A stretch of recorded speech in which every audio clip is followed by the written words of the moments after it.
நன்றி. நாம் தேவனுக்கு நன்றியுள்ளவர்களாக இருக்க காரணம் ஒவ்வொன்றாக சொல்கிறேன். அவர் நம்மை தன் பிள்ளையாக நினைப்பதே பெரிய பாக்கியம். தன்னை பிதாவென்றுதான் நமக்கு அறிமுகப்படுத்துகிறார், தேவனாக அல்ல.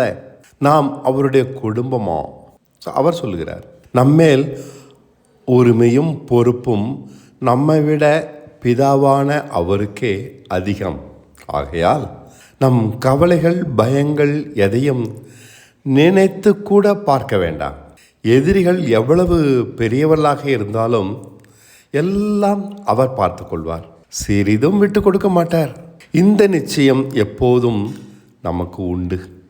ஆகையால் நாம் எதற்கும் பயப்பட வேண்டாம், கவலைப்படவும் வேண்டாம்.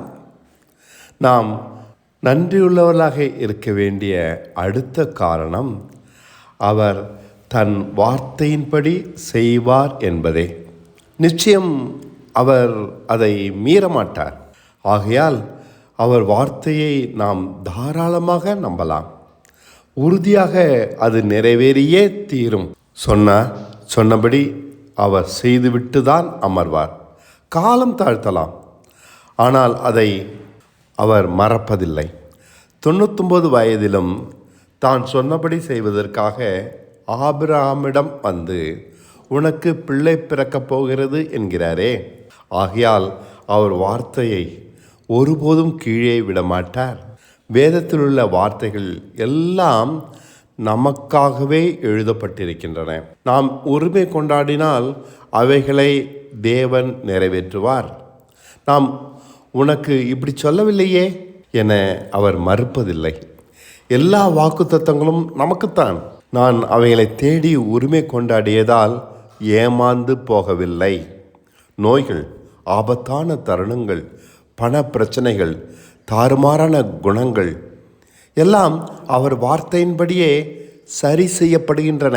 நான் அவைகளை பற்றி கேட்கும்போது மட்டும் நான் வார்த்தைகளை பற்றி கொள்ளாமல் விட்டுவிட்டேனாயில் எதுவும் நிறைவேறுவதில்லை.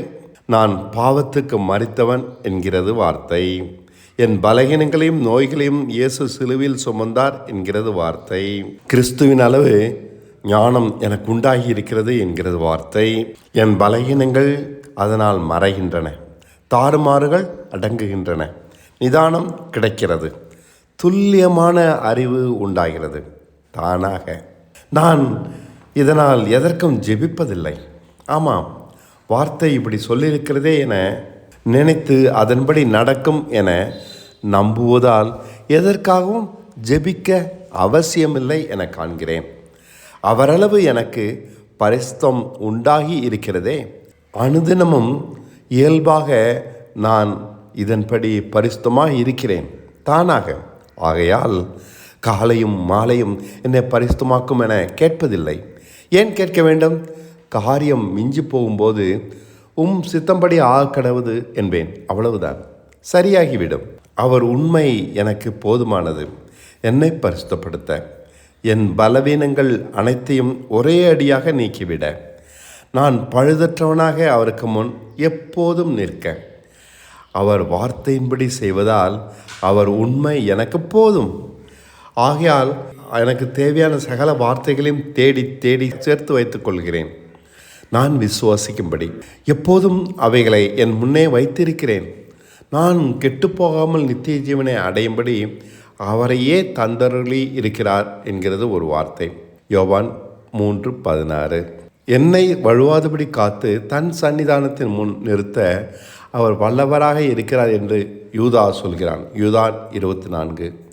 இப்படி அநேக வார்த்தைகள் நமக்காக வேதத்தில் எழுதப்பட்டிருக்கிறது. எவ்வளவு சொந்தம் கொண்டாடுகிறோமோ அவ்வளவும் நம்மிடம் மாறாமல் நிறைவேறும். என்னிடம் தவறாமல் நிறைவேறுகிறதே. இப்படித்தான் கர்த்தரிலும் அவர் வல்லமையிலும் நான் பலப்படுகிறேன். எபேசியர் 6:10. ஒருபோதும் எதுவும் நம்மை மேற்கொள்ள முடியாத பெரிய பலத்தை வார்த்தைகள் கொடுக்கின்றன. சிம்சோனின் முடியை கத்தரிக்காதவரை சிறு வயதிலிருந்து அவை வளர்ந்து கொண்டே இருந்தது. எனக்கும் தான் வார்த்தையை பற்றிக்கொள்ள நான் பெரிய பலவானாக மாறிக்கொண்டே இருக்கிறேன். மேலும் மேலும் வார்த்தைகள் கிடைக்கின்றன. மேலும் மேலும் அவைகளை நான் பற்றிக்கொள்ள அனாதியான அசூர பலம் கிடைக்கிறது. இந்த பலத்தை யாரும் என்னிடமிருந்து பிடுங்கிக் கொள்ள முடியாது. இந்த பலத்தில் அனுதினமும் நான் பெருகி பெருகி வளர்ந்து கொண்டே போகிறேன். எனக்கு என்ன பிரச்சனைகள் வந்தாலும் அவை என்னை அசைக்கவில்லை. பெரிய பெரிய பிரச்சனைகளை கடந்து சென்று மீண்டு விட்டேன். இன்னமும் கடந்து கொண்டே இருக்கிறேன். அவை என்னை தொடுவதில்லை, சிறிதும் அசைப்பதில்லை.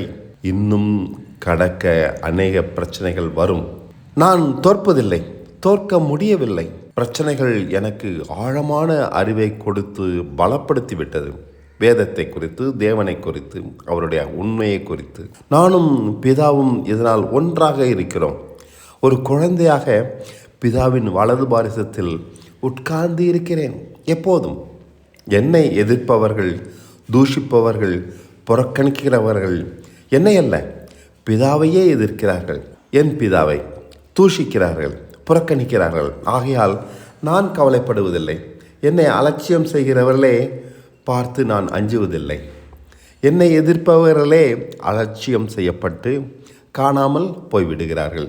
வார்த்தைகள் அநேகம் இருக்கின்றன. அது தருகிற சிலுவையை பற்றிய அறிவு என்னை மிகவும் பாதிக்கிறது. நினைத்து பார்க்க முடியாத அளவு என்னை மாற்றுகிறது, துணிவை கொடுக்கிறது.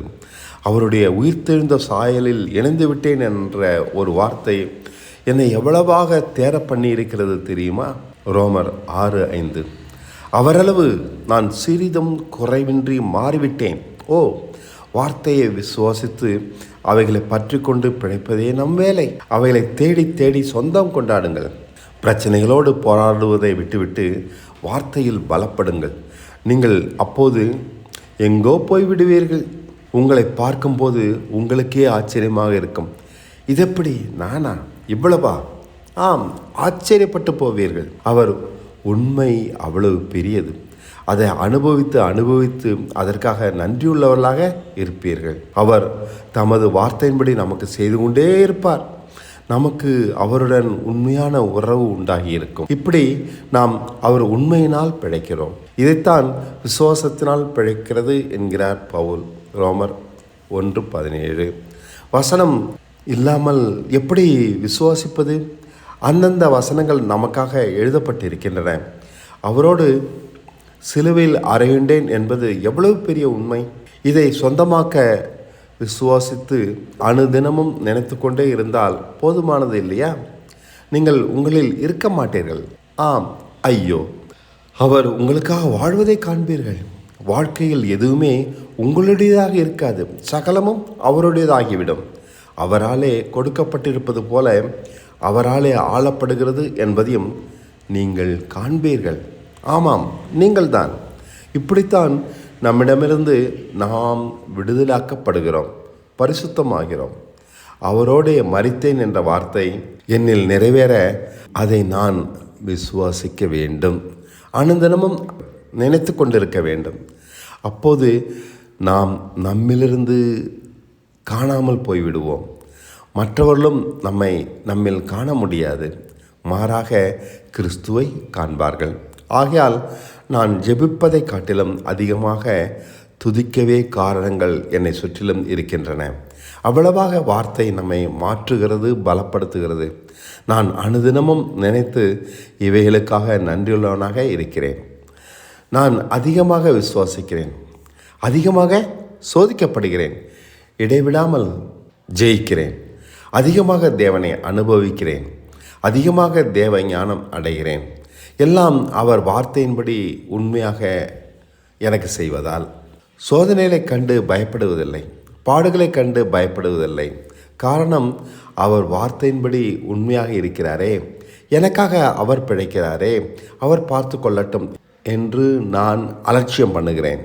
காரணம், அவர் வார்த்தை ஒருபோதும் பொய்ப்பதில்லை, மாறுவதில்லை. ஐயோ, காலம் கடந்துவிட்டது என்று வாடுவதும் இல்லை. என்னை விசுவாசிக்கிறவன் ஜீவன் அடைவான், பரிபூர்ணமும் அடைவான் என்கிறாரே யோவான் 10:10. இது அதுதானோ? விசுவாசித்தால் மட்டும் போதும், பரிபூர்ணம் அடையலாம். அதற்கு வார்த்தை நமக்கு தெரிய வேண்டும். ஒரு முறை தெரிந்தால் போதும். அதை பற்றி கொண்டிருந்தால் எளிதாக பரிபூர்ண வாழ்க்கை நமக்கு சாத்தியம். யாருக்கும், அவர்தான் விசுவாசிக்கிற யாருக்கும் உண்மை மாறாதவராக இருக்கிறாரே. சங்கீதம் 91 வாசித்து பாருங்கள். இதன்படி யாருக்கு நடக்கிறது? நமக்கு நடக்கும். நோய்களிலிருந்து பாதுகாப்பு, ஆக்சிடென்ட்டிலிருந்து பாதுகாப்பு, திடீரென்று உண்டாகிற ஆபத்துகளிலிருந்து பாதுகாப்பு. வலது பக்கம் 1000 பேரும் இடது பக்கம் 1000 பேரும் விழுந்தாலும் அவை நம்மை ஒன்றும் செய்யாது. நாம் பயப்பட வேண்டாம் எதற்கும். ஏனெனில் கர்த்தரை நாம் தாபரமாக அடைக்கலமாக கொண்டிருக்கிறோம். அவரை நாம் அறிந்திருக்கிறபடியால் அவர் நம்மை உயர்ந்த அடைக்கலத்தில் வைக்கிறார். அவரை நம்பியிருக்கிறபடியால் நம்மை தப்புவிக்கிறார். இவைகள் எல்லாம் என் வாழ்க்கையில் நடக்கிறது. காரணம், இந்த வார்த்தைகளை நாம் படித்து என் அனுபவமாகும்படி அவைகளை பற்றி கொண்டிருக்கிறேன். சங்கீதம் 112 வாசித்து பாருங்கள். அதன்படியும் நமக்கு நடக்கும். எவ்வளவாக நாம் வேதத்தை தேடி தேடி பார்த்து சொந்தம் கொண்டாடுகிறோமோ அவ்வளவும் நமக்குத்தான்.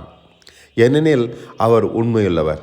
ஆபிரகாமை பார்த்து, நீ உன் காலடிப்படும் தேசம் அனைத்தையும் நான் உனக்கு தருவேன் என்றார். அவை அனைத்தும் இன்றும் அவனுக்குத்தான். உபாகமம் 11:24. அதுபோல வேதத்தில் உள்ள அருமையான வசனங்கள் அனைத்தையும் நான் தேடி தேடி சொந்தம் கொண்டாடுவதால் அதன்படி அவர் எனக்கு செய்கிறார். கொலோசியர் 2:10. ஆகையால் நான் அவருக்கு உண்மையுள்ளவனாக ஆக்கப்பட்டிருக்கிறேன். கிறிஸ்துவை போல அவர் நம் பாவங்களை மன்னித்துள்ளாரே. நம்மை கிறிஸ்துவை போல நீதிமானாக மாற்ற கிருபை என்ற வேறொரு 2ஆம் தீர்ப்பை தந்துள்ளாரே. மரணம் 1வது தீர்ப்பு. இந்த கிருபை நம்மை ஆளுகிறது, கட்டுப்படுத்துகிறது. நாம் விரும்பியபடி வாழ முடியவில்லை, நினைத்த எதையும் செய்ய முடியவில்லை என தவிக்கிறோம். காரணம், இந்த கிருபை நம்மை ஆண்டு நீதிக்குட்படுத்துகிறது. ரோமர் 5:21. இதனால் நாம் பாடுபல பட்டாலும் கீழ்ப்படுகிறோம், கீழ்ப்படிய கற்றுக்கொள்கிறோம் அவரை போல. ஆகையால் இந்த கிருபையின் ஆளுகைக்கு கட்டுப்பட்டிருக்கிறோம். இதற்காக நான் நன்றியுள்ளவனாக இருக்கிறேன். எவ்வளவு பெரிய விஷயம்! நான் படுகிற பாடுகளை காட்டிலும் கிருபை என்னை தேவனுக்கு உகந்தவனாக மாற்றி கீழ்ப்படிய பண்ணுகிறதே. இது அதிசயம் அல்லையா? என் கஷ்டங்கள் தானா பெரியது? இல்லை, என்னை நீதிமானாக மாற்றுகிறதே இதுதான் பெரியது. கடைசி நாளில் நான் அவர் சமூகத்தில் அங்கீகரிக்கப்பட்டவனாக நிற்பேனே. ஆதலால் வெட்கப்பட இடமில்லை.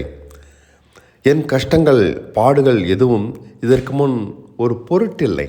என் கஷ்டங்கள் ஒரு விஷயமே இல்லை. அது எவ்வளவு பெரிதாக இருந்தாலும், வருடக்கணக்காக நீண்டதாக இருந்தாலும் ஒரு பொருட்டே அல்ல. என்னை நீதிமானாக அவருக்கு முன் நிறுத்த இந்த கிருபை இவைகளினூடே நடத்துவது அவசியம். என் அவமானங்கள் ஒரு பொருட்டல்ல, வறுமைகள் ஒரு பொருட்டல்ல, என் கடன்கள், சிரமங்கள் எதுவுமே ஒரு பொருட்டல்ல. நான் பழுதற்றவனாக நிற்கும்படி இந்த கிருபை என்னை சகல குற்றங்களையும் நீக்கி சுத்திகரிக்கிறதே. என் சகல குற்றங்களையும். இனி அவை என்னிடம் காணப்படக்கூடாதென்றால் இந்த பாடுள்ள வாழ்க்கை வழியே நான் செல்வது கட்டாயம். ஆகையால் நான் ஆறுதல் அடைகிறேன். என் கஷ்டங்களை நினைத்து புலம்பாமல் தைரியம் அடைகிறேன். மற்றவர்கள் யாருக்கும் இல்லாத நிச்சயம் எனக்குண்டு. நான் கடைசி நாளில் அவரை காணும்போது வெட்கப்படேன். காரணம், இந்த கிருபை என்ற தீர்ப்பு என்னில் நடத்திய வேலைகள்தான். அது என்னை அடக்கி ஆண்டு நீதிக்குட்படுத்துகிறது. மலை பிரசங்கமாகிய சகல கற்பனைகளின்படியும் என்னை நடத்தி அவைகளை சிறிதான ஒன்றையாகிலும் மீறாதபடி காத்து கொள்கிறது. எவ்வளவு பெரிய விஷயம் இது! பாவியாக என்னை அவர் மன்னித்ததோடு விடாமல் தன்னை போல பரிபூர்ணப்படுத்த செய்திருக்கிற அதிசய ஏற்பாடு இது. ஆகையால் இந்த கிருபைக்காக நாம் நன்றியுள்ளவர்களாக இருப்போம். அவர் நம் பாவங்களை மன்னித்ததோடு விடாமல் நீதிமானாக மாற்றுகிறாரே. இந்த அதிசய பாக்கியத்திற்காக நன்றியுள்ளவர்களாக இருக்க வேண்டும் இல்லையா? பணமும் வசதியும் சிறந்த வாழ்க்கையும் தேடி அவரிடம் வருகிறார்களே, அவர்கள் ஏமாந்து போவார்கள். பாடுகள் வழியாக நீதிமானாகி பரிசுத்தம் அடைந்து செம்மையாகிறோமே, இதன் மேன்மை அவர்களுக்கு தெரியவில்லை. அவரிடம் அவருக்கொப்பான மரணமும் அவருக்கொப்பான ஜீவனும் நமக்கு உண்டாகி இருக்கிறது என்றால் அவர்களுக்கேனோ புரிய மாட்டேன் என்கிறது. பணமும் வசதியும் தான் அவர்களுக்கு விளங்கும் போலும்.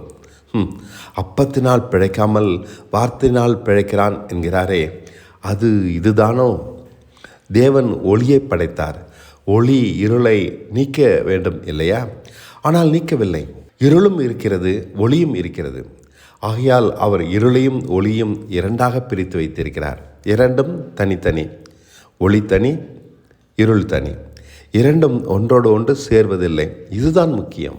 ஆனால் நாம் ஏன் இருளாய் இருக்கிறோம்? ஒளியாக முடியவில்லை. நமக்கேன் பரிபூர்ண வெளிச்சம் கிடைக்க மாட்டேன் என்கிறது? எவ்வளவுதான் அழுதாலும் புலம்பினாலும் நம்மால் பலப்பட முடியவில்லையே. ஏன் தெளிவடைய முடியவில்லை? ஏன்? அவர் வார்த்தை ஒளியாக இருக்கிறது. அதை கேட்கும்போது வெளிச்சம் அடைகிற நாம் அந்த வார்த்தையை காக்காதபடியால் அதை பற்றி கொண்டு விசுவாசியாதபடியால் திரும்ப இருளாகி விடுகிறோம். ஆமாம், நாம ஒளியாக முடியவில்லை, நாம பிரகாசிக்கவும் முடியாது. தேவ வார்த்தையை பற்றி கொண்டிருக்கும்போது தான் நமக்குள் பிரகாசமான வெளிச்சம் உண்டாகும். அது நம்மையும் பிரகாசித்து நம்மிடமுள்ள இருளை முற்றிலும் நீக்கி அதன் மூலம் மற்றவர்களிடமுள்ள இருளையும் நீக்க வழிகாட்டும். என் மகனே, எல்லா காவலோடும் உன் இருதயத்தை காத்துக்கொள் என்கிறார் சாலமோன் நீதிமொழியில். ஏனெனில் அதிலிருந்து ஜீவ ஊற்று புறப்படும் என்கிறார். நாம் எப்படி இருதயத்தை காப்பது? தேவ வார்த்தை தரும் வெளிச்சத்தை காத்தால் போதும். அது எப்போதும் நம்மை பிரகாசிக்க செய்யும். நம்பிக்கையையும் தைரியத்தையும் தந்து எப்போதும் உற்சாகமாக நம்மை மாற்றிவிடும். வார்த்தையை காப்பாற்றாத எவனும் வெளிச்சம் அடைய முடியாது, உற்சாகம் அடைய முடியாது. நம்பிக்கையின் தைரியம் இழந்து போவான். அவனுக்குள் இருக்கிற அதைரியம் விலகாது. தன் கஷ்டங்களை நினைத்து கவலைப்பட்டு ஓய மாட்டான். அவனிடம் எப்படி நன்றியை எதிர்பார்ப்பது? புலம்பலைத்தான் எதிர்பார்க்கலாம். இருள் ஒளியாக முடியாது. தேவன் நம்மோடு அக்ரிமெண்ட் பண்ணியிருக்கிறார் தெரியுமா? அதுதான் புதிய ஏற்பாடு, புதிய உடன்படிக்கை என்கிறோம் அதை. அந்த அக்ரிமெண்ட் என்ன என்று தெரியுமா? பழைய உடன்படிக்கை நீங்கள் கைக்கொள்ளவில்லை, ஆதலால் இந்த புதிய உடன்படிக்கை நான் உங்களோடு பண்ணுகிறேன். நான் உங்களை என் கற்பனைகளின்படி நடக்க வைக்கிறேன் என்பதுதான் இந்த உடன்படிக்கை. எபிரேயர் 8:9-11 வரை அது சொல்கிறபடி உங்களை நான் கீழ்ப்படிய பண்ணுகிறேன் என்பதே அதன் அர்த்தம். எதையும் நீங்கள் மீற மாட்டீர்கள். முந்தி பழைய உடன்படிக்கையை மீறி நடந்தது போல. ஆம், இதுதான் புதிய ஏற்பாடு. அப்படி கீழ்ப்படிந்து நடப்பதால் அவர் நம் பாவங்களை எண்ணுவதில்லை. நம் தேவனாக இருப்பார், நாம் அவர் ஜனங்களாக இருப்போம். அப்போதுதான் நம்மோடு தேவன் பண்ணியிருக்கிற அக்ரிமெண்ட் இது. பார்க்க அதிசயமாக இல்லையா?